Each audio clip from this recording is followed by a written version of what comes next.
This Valentine's design is really cute, but by making this soap I made two major mistakes. Learn from my mistakes and don't do what I did.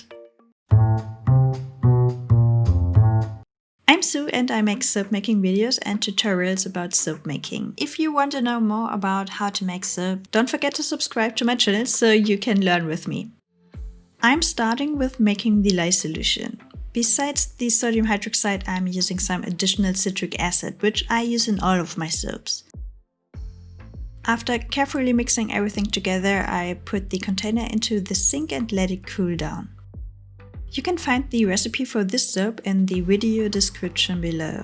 It is a very simple soap recipe which uses only 4 different oils: cocoa butter, coconut oil, olive oil and sweet almond oil. For this soap I'm using 4 colors which I like to pre-mix in oil. This step is absolutely optional, you don't have to do that, but I think that makes it easier to incorporate the colorants into the soap better. Here I used some sweet almond oil, but it doesn't matter which oil you use for premixing, just take what you like. And then after premixing the melted hard oils with the soft oils, I add some sodium lactate to my lye solution and some kaolin clay to the oil mixture. Before I start soaping, I also premixed the kaolin clay with the stick blender. I like premixing because using a stick blender in the soap batter always causes acceleration. And with premixing you can be sure it is already mixed up fine and you need less time to stick blend the soap batter, which leads to less acceleration. After a last quick temperature check, I add the sodium hydroxide to the oils.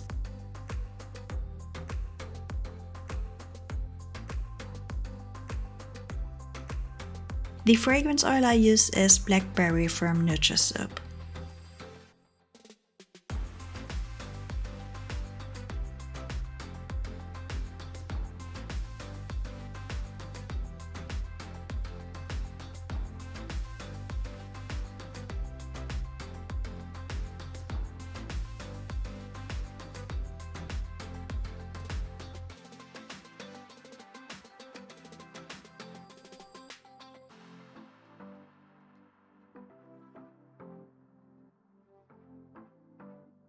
I didn't make a very big amount of soap, it was about 2 pounds, and by using 4 colors it was not very much soap batter for every color, so I had some difficulties to not get so much air bubbles into the soap while stick blending it. After mixing everything to a light trace, I put 3 of the colors into squeeze bottles. Not long ago, Terry from Tree Marie Soapworks made a great video about how to use these squeeze bottles for soap making and how to prepare them.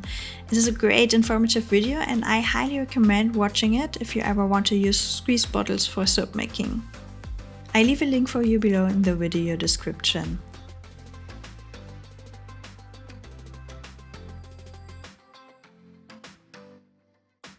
As the blue was my main color, I just poured it into the mold and tried to get some of these air bubbles out of it by slapping the mold onto the table. Slightly, of course, it helped a bit. And then I started to make dots with these squeeze bottles.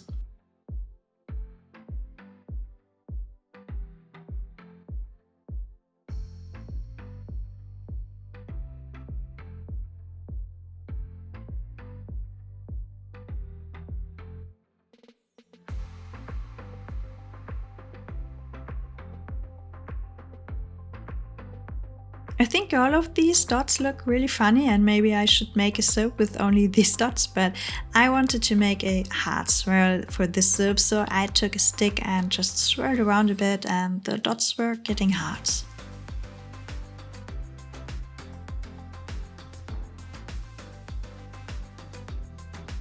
Making this soap was kind of relaxing, I really enjoyed it, I just loved this design, it's really cute. I wanted to do this for so long time and I think it's a perfect Valentine's soap.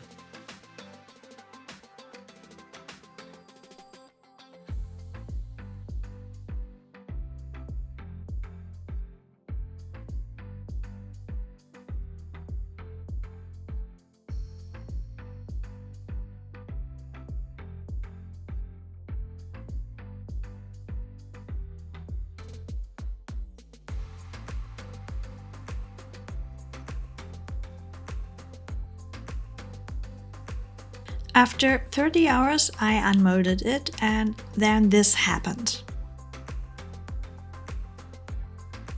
I made two major mistakes with this soap batch.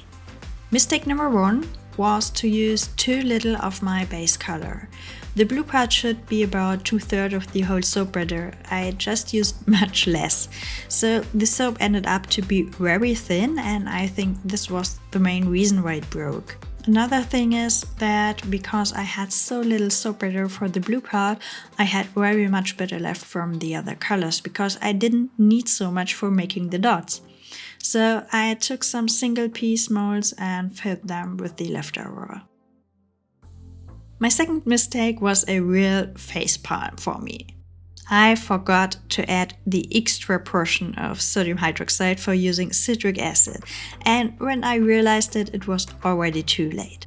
Well, I know I have to use more sodium hydroxide when using citric acid. I made an entire video about that. I link it in the upper right corner so you can watch it if you want. I first wanted to use a whole different recipe when I realized that I didn't have enough cocoa butter to do this. So I changed the recipe and had to recalculate everything. I did it just quick on a piece of paper and then forgot about the extra sodium hydroxide.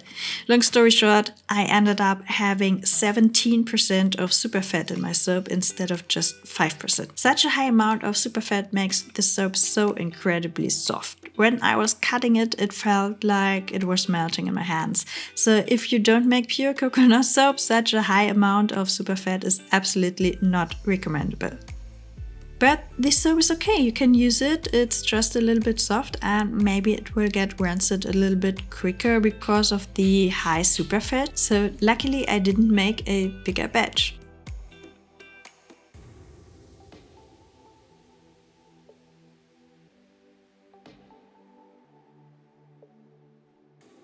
Now let's have a look on how my last soap performs.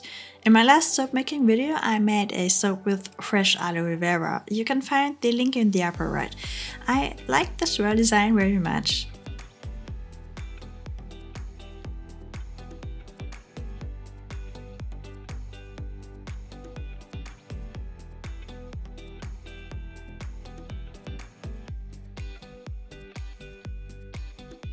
I hope you could learn something today, and of course if you have any questions left, leave a comment and I do my best to answer it. See you next time. Bye!